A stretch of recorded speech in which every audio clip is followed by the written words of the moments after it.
Hey everybody, it's PartyElite, and today we're taking a look at the Steam Winter Sale that just kicked off, wading through the plethora of discounts to share with you my personal top picks for the best deals in the genres you'll often see on this channel: strategy, tactics, management, sim, and RPG. I have a video from the Autumn Steam Sale too, but I've intentionally picked out 8 different games to highlight in this video, so if you're looking for 10 more recommendations, you can check that earlier video out, since those deals are probably still accurate. I'll link it in the description and pinned comment down below, as well as under the eye at the top right corner of the screen. Now, with no more time to waste, let's begin. Gears Tactics currently sits at 75% off with a price tag of around $12. When the game was first announced, I was really expecting a low-quality spin-off that was just trying to make a quick buck off the turn-based tactics genre. I was very wrong, and Gears Tactics proved itself to be a fantastic game set in the Gears of War universe, and one of my top strategy games of 2020.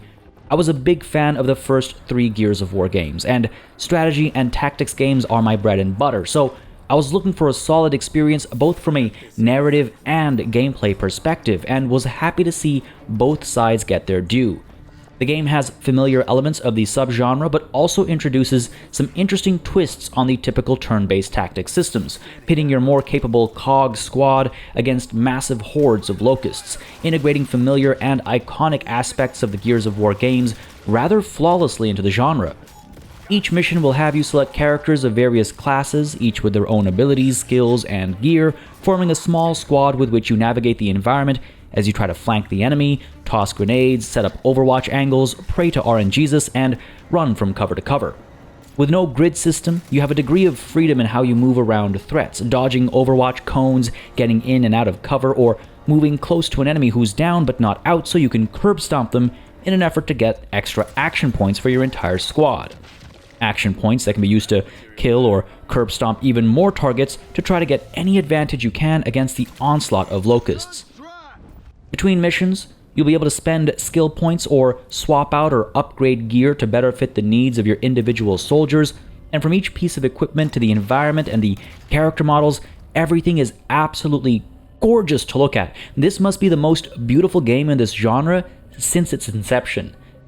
It's important to note that the game is a linear narrative. Each engagement is a crafted experience, and in an era where, procedurally generated engagements can lead to a lot of bloat, it's actually a breath of fresh air, especially as it allows for some fantastic set pieces when you take on some of the more interesting and dangerous locust units. There's the occasional side mission, yes, but the linear progression creates a great sense of pace as you go through a well-told story. Gears Tactics does such an excellent job of capturing the Gears of War feel, but even if you never cared about Gears of War, this is such a fantastic turn-based tactics experience that I can very easily and highly recommend it at full price. I'm here hoping for a sequel to this audio-visual masterpiece that really shows how to do a spin-off right.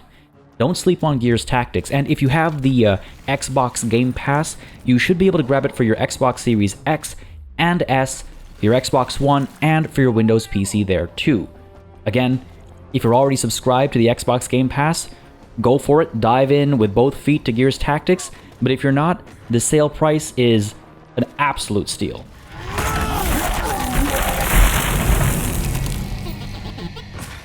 Stirring Abyss was a pleasant surprise, particularly in its unpleasantness.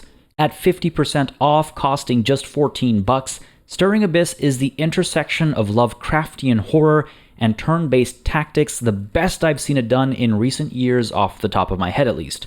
Lots of games claim to be Lovecraftian, but few match the sense of dread and existential terror that Stirring Abyss managed to capture by sending you into the depths using an unnerving blend of 2D and 3D graphics. From the exquisite writing to the voice acting to the music to the aforementioned art style, everything comes together to give you chills as you tackle the unknown. This isn't a horror game that relies on jump scares and other such gimmicks. It relies instead on the fear of the unknown and the stress of survival. Whether it's because your hit points are running low, because your characters are going insane, because corruption has reached insurmountable levels, or because your divers are running out of oxygen in their tanks as they desperately look for somewhere to get a refill, dodging strange otherworldly beings as they do so. A turn-based tactics game, you'll see some familiar tropes. Individual characters have their own stats and traits and action points that they can use to move and engage in combat or use skills, and each character is able to upgrade their skills as they gain experience over time. This isn't meant to be a fast-paced action game, so things take time, but they don't feel like a drag. That slowness is used to build tension as you plan your moves, and though you'll often want to move through the levels as quickly as possible, you'll also be keeping an eye out for scraps which can be used to repair your submarine, giving you access to special abilities and options as you get further along in the game. I don't want to spoil too much of this game, as the fear of the unknown and learning as you go along is such a big part of the experience, but I think Stirring Abyss is a fantastic game that didn't get enough fanfare for all that it managed to pull off, and it's well worth the sale price. If you're not sure, you can always grab the demo on Steam before you pick it up to see if it's right for you.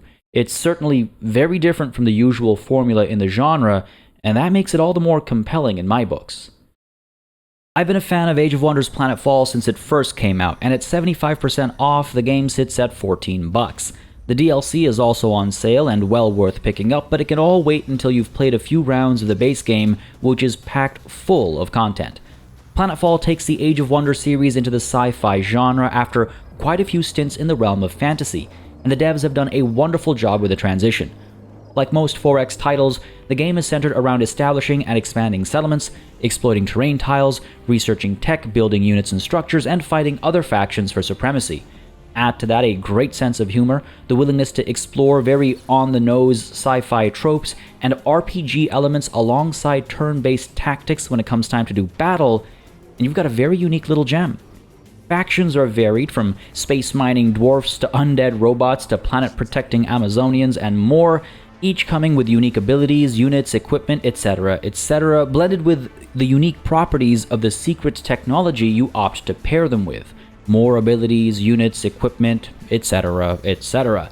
This means each faction can be played a few times with a unique feel thanks to the secret technology you choose to mix in, and the DLC will either add additional factions or additional secret tech into the mix depending on which DLC you pick up. The RPG elements will have you spending skill points and credits to upgrade and kit out your commanders to ensure they're best suited to lead their armies, and when combat starts, you'll find yourself in an XCOM-like situation, balancing action points to move, shoot, and use special abilities across a hex-based grid. These added layers really set Age of Wonders Planetfall apart, switching the gameplay up every so often and keeping it interesting as you manage your separate armies and reinforcements and use special tactical abilities and doctrines at a campaign map level to assist at a battle level.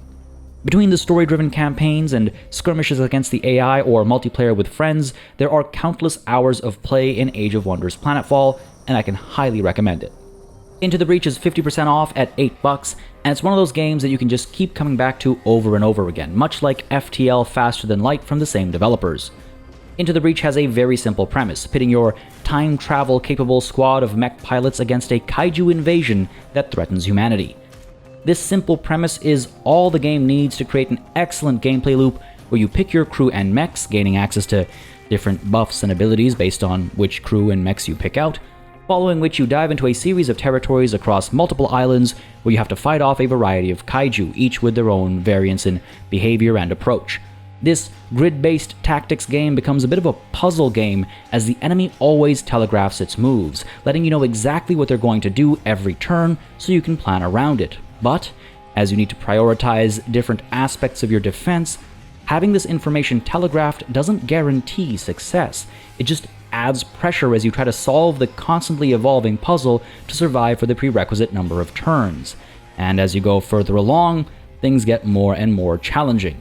You can upgrade your mechs as you go along, and you'll need to do so as the entire game is built around a rapidly increasing threat level. Anytime buildings are destroyed, your power grid suffers damage, and should it be completely destroyed, you lose. On top of that, of course, if all your mech pilots die, it's game over too. You'll keep getting pummeled until you've got enough upgrades set up, and that's part of the fun, seeing how far you can get each time, pushing further and further until you taste sweet victory. Into the Breach is great fun, and I can highly recommend it as a game that you'll rack up hours on over the rest of your life, especially if you were a fan of FTL Faster Than Light and did the same there. Phantom Doctrine is 90% off, and sitting at just $5, I have no hesitation recommending it as a fun, turn-based tactics game with some interesting twists on the genre. I had a fun time with the game, despite a middle section that tends to drag on a bit due to a heavy reliance on randomly generated missions and maps, but overall, it does a fantastic job of putting you in charge of one of 3 intelligence agencies during the Cold War: the KGB, the CIA, and a third one that unlocks once you finish the story as one of those first 2. As with any good spy thriller, the story has a bunch of twists and turns, and backstabbing reveal itself over the course of gameplay, and you'll be able to use such tools yourself against your opposition too, capturing their operatives, interrogating them, and if you've researched the options, doing anything from setting them up with trigger phrases to have them turn coat in the middle of missions, to other options that are somehow darker than that. Each of your own operatives are susceptible to such things should they get captured too, so you always need to stay on your toes, and any missteps or foolish endeavors can turn the heat up on your hideout, forcing you to move around the world and trying to stay hidden.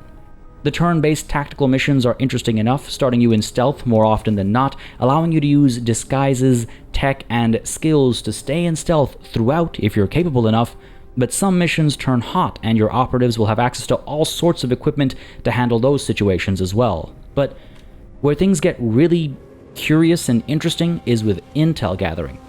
You'll need to gather as much of it as you can as you go out on missions, and use said gathered intel to find connections that progress the narrative.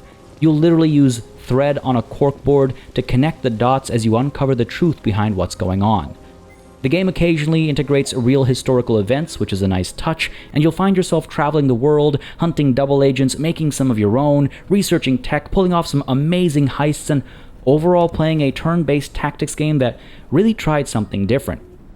Again, I'll be fully transparent with you, the middle section of Phantom Doctrine did leave me wanting. It does get a little slow and grindy in the middle, but there are just so many interesting ideas here that at $5, I think it's really worth exploring. Planet Zoo is 75% off, sitting at $12, and after just over 2 years of free updates and DLC, it remains a compelling experience for a variety of types of gameplay. From the same folks that brought us the ridiculously intricate building tools of Planet Coaster comes a zoo management game like no other, where you can pretty much build whatever comes to mind as you try to manage your staff, your guests, and of course, your animals. Planet Zoo takes a very conservationist attitude to zoos, in keeping with how most modern zoos tend to focus around rehabilitation and education, and from its densely packed zoopedia full of information, through to the various biomes worth of flora, fauna, and decorative elements, there is lots to engage with. The campaign mode provides a more directed set of challenges, while the sandbox mode lets you do whatever you wish with little cause for concern. But my personal favorite game mode has been the franchise mode that lets you set up multiple zoos across the world, trading animals with other players as you try to find the perfect genetic pairings to breed the best animals for the respective conservation efforts. Steam Workshop integration means you can completely ignore the building aspect of the game if you'd like to, and there really is something for everyone if you're into these tycoon-style management games. The devs have done a great job in letting players get really creative, and have definitely tried to break the game with some of the more complex enclosures I've built, but they all end up working somehow. I've got an extensive Let's Play on this channel if you want to see more before you pick it up, but Planet Zoo is a lot of fun, and with so many years of free support, there's lots to do before you even have to consider picking up the DLC.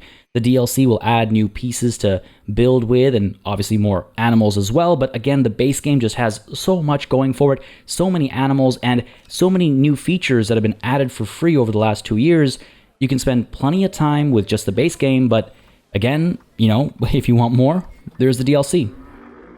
Suzerain is 35% off at $11, and after a year of playing it a couple times and hearing countless stories from other players, I can easily recommend this game at full price, let alone on sale. If you're even remotely interested in political intrigue and would like to experience an exquisitely written and presented text-based RPG set in a fictional world parodying our real-world 50s, Suzerain is an absolute must-play. You take charge of your nation of Swordland as it falls victim to all manner of issues, from a refugee crisis to separatism to political strife to recession and even war. Your presidency will determine the future of your nation, and you can truly choose to go about it however you think makes most sense. The world will react to your decisions, from your cabinet to your party to the opposition, and every action has a consequence that might not show its face until significantly further into the game, lulling you into a false sense of security or stressing you out as you wait to see if that assassination you ordered went through alright, or if your border dispute is going to escalate further. With countless branching paths, you'll be forging alliances, pleading your case to the international community, and trying to survive, all while role-playing decision after decision. Will you be a capitalist, aligning your pockets with cash gifts? Will you champion workers' rights and tax the rich? Will you commit genocide in the name of security? Will you stand with your wife as she fights for women's rights? Will you win a re-election? Hell, will you even survive that long?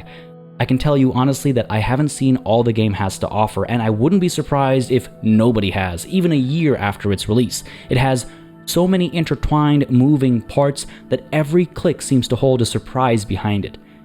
If you ever thought you'd do things different if you were president, here's your chance to see exactly how it feels to have so much power while also not being able to wield it as you wish, beholden to the opinions of your staff, your citizens, and your potential puppet masters alike.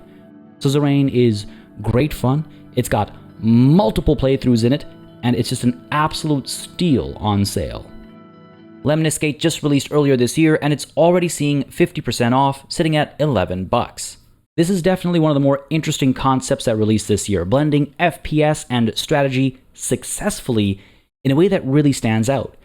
I'd done a deep dive into the game from before it was first released, and you can find my video linked in the description down below if you're curious to learn more about this time-bending shooter strategy. But just as a quick rundown, this is a turn-based strategy game that can be played in a few different objective-based modes, pitting two sides against each other over the course of multiple turns. Each turn, you control one of a handful of operatives for just under half a minute, with the two sides going back and forth taking turns, adding layers to the same 25-second loop. So when the first player dives in with their first turn, they're making moves on a blank slate, but when the second player dives in with their first turn, they're able to see and engage with and interact with the first player's first turn operative. Then the first player plays their second turn, able to see and interact with their own and their opponent's first turn operatives, and this goes on, growing increasingly complex over the course of multiple turns. And though the winner and loser are determined as if time went forward in a linear fashion, the gameplay itself involves looping back and ensuring that final timeline is what you need it to be. It's a lot to try and explain quickly, which is why I have that deep dive video I mentioned, but this game is a ton of fun, it was a very pleasant surprise, and it definitely deserves more attention. I'd recommend grabbing it with a couple of friends so you can play 1v1s and 2v2s versus people you know, since the player base has unfortunately dwindled. A bit of a self-fulfilling prophecy in action, I think. A small player base means, long matchmaking times, which means fewer people want to play, which means a smaller player base, so on and so forth. But if you've got a couple of friends to play this with, you'll get your money's worth in no time. The operatives all have their own special abilities and weapons, the order in which you use them is all part of the strategic thinking, and the FPS layer requires a different set of skills, of course, but both halves of the game pair very nicely together, both feeling equally important, where a solid strategy can overcome FPS weaknesses, and of course, vice versa. The game is also available on the Xbox Game Pass for PC, so don't hesitate to check it out there if you're already subscribed to that, but again, like I said, I would highly recommend, picking it up, maybe with a couple of friends, so you have a few people to play with. It is a tremendous amount of fun when you get into it, just coming up with cool strategies, cool ideas, and it's honestly one of the best ways I've seen strategy and first-person shooters get blended. I'm just honestly quite amazed by Lemnis Gate. I think it's really well done, and I think it's a shame that it didn't get more attention and more love. So here's my shout out to Lemnis Gate. It's only $15 right now. It's a steal.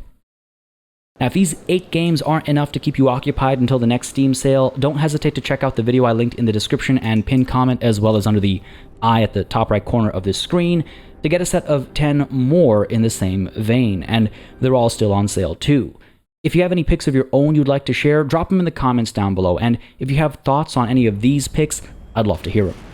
Make sure you subscribe to this channel for more strategy gaming news, reviews, previews, and more, and as always, a massive thanks goes out to all of the channel members and patrons who've been supporting the channel on a monthly basis. Y'all keep us alive and running smoothly.